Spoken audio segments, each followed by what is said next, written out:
নির্বাচনে জিততে হলে তাকে সবকিছু নিজের নিয়ন্ত্রণে আনতেই হবে। সেভাবে প্রশাসনকে দুইভাবে নিয়ন্ত্রণ করেছে। প্রথমত ঘুষ, টাকা পয়সা, সুযোগ সুবিধা দিয়ে, দ্বিতীয়ত হুমকি এবং ভয়ভীতি প্রদর্শনের মাধ্যমে। 2009 সালের মধ্যেই এই নিয়ন্ত্রণ স্থাপন করেন। এই নিয়ন্ত্রণের মাধ্যমেই তিনি 2014, 2018 এবং 2024 সালের নির্বাচনগুলো করেছেন। 2014 সালে ভোট কেন্দ্রে কাউকে ঢুকতেই দেয়নি। 2018 সালে রাতের ভোট হয়েছে, দিনে ভোট হলে আসলে ভোট হয়ে গেছে আগে রাতেই। 2024 সালের একই ঘটনা। এভাবে নির্বাচন করে জয়লাভ করেছেন, যদিও জনসমর্থনের কোনো ভিত্তি ছিল না।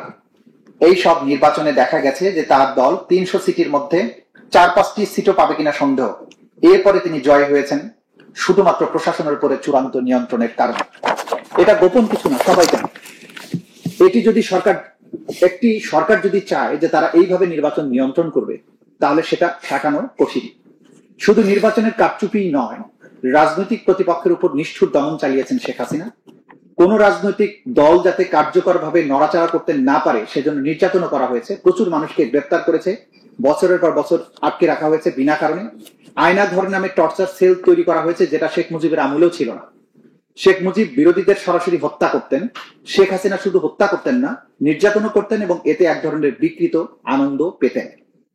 সুতরাং এভাবে রাষ্ট্রীয় ক্ষমতার অপব্যবহার করে তিনি নির্বাচনী ব্যবস্থাকে নিজে করায়ত্ত করেছেন এবং প্রকৃতপক্ষে জনগণের সঙ্গে তার সম্পর্ক একেবারেই ছিন্ন হয়ে গেছে। শেখ হাসিনার আমলে বিচার বহির্ভূত খুন, নির্যাতন যদি নিয়ে বলতে হয়, গুম ও বিচার বহির্ভূত হত্যাকাণ্ড এই ধরনের কাজ কেবল সেই ব্যক্তি করতে পারে যার হাতে রাষ্ট্র ক্ষমতা রয়েছে। মাত্র 30% টাকায় জমির মালিক হয়ে নতুন বাংলাদেশের গড়ে তোলার স্বপ্ন দেখা বাংলা বসতি, যার অধীনে ইন্টেলিজেন্স বিভাগ, ডিজিএফআই এর মতো সংস্থা থাকে। আয়নাঘরের মতো গোপন নির্যাতন সেল কিংবা গুমের মতো অপরাধ, এসব তো ডিজিএফআই এর মাধ্যমেই ঘটানো হয়েছে। যতগুলো অপহরণের ঘটনা দেখা যায় তার পেছনে ডিজিএফআই এর সংশ্লিষ্টতা রয়েছে। এরপর তারা অন্যভাবে যাকে বলে বিচার বহির্ভূত হত্যাকাণ্ড বা এক্সট্রা জুডিশিয়াল কিলিং, সেগুলো সংগঠিত করেছে। তারা এসব করেছে বিরোধী দল, বিশেষ করে বিএনপিকে নিষ্ক্রিয় করার লক্ষ্যে। বিএনপিকে তারা ধীরে ধীরে পিষ্ট করে রেখেছে, দমন করেছে, মারধর করেছে। শেষ দিকে দেখা গেছে তারা কোনো মিটিং মিছিল করতে গেলেও পুলিশ দিয়ে হামলা চালিয়ে তা ভেঙে দিয়েছে। যতই জনসমাবেশ হোক না কেন, পুলিশ দিয়ে তা দমন করা হয়েছে। শেষবারের মতো দেখা গেল এক বিশাল মিছিল থেকে বিএনপিকে একেবারে ছত্রভঙ্গ করে দেওয়া হলো।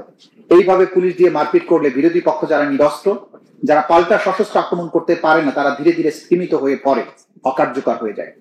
এভাবেই শেখ হাসিনা তার শাসন আমলে বিএনপি সহ সমস্ত বিরোধী রাজনৈতিক দলকে অকার্যকর করে ফেলেছেন। একদিকে তার নিজের দমনমূলক নীতি, অন্যদিকে বিরোধিতা যাতে না হয় সেজন্য বিরোধী দলগুলোকে নিষ্ক্রিয় করে ফেলা। এই দুই কৌশলে 2009 সাল থেকে 2024 সাল পর্যন্ত শেখ হাসিনা শাসন করেছেন। প্রশাসন ও পুলিশ ব্যবস্থার উপরে সম্পূর্ণ নিয়ন্ত্রণ এবং তার নিজের স্বার্থে ব্যবহার করার মাধ্যমে তিনি ক্ষমতায় টিকে থেকেছেন। এত বেপরোয়া হয়ে তো বাংলাদেশে আর কাউকে কাজ করতে দেখা যায় না।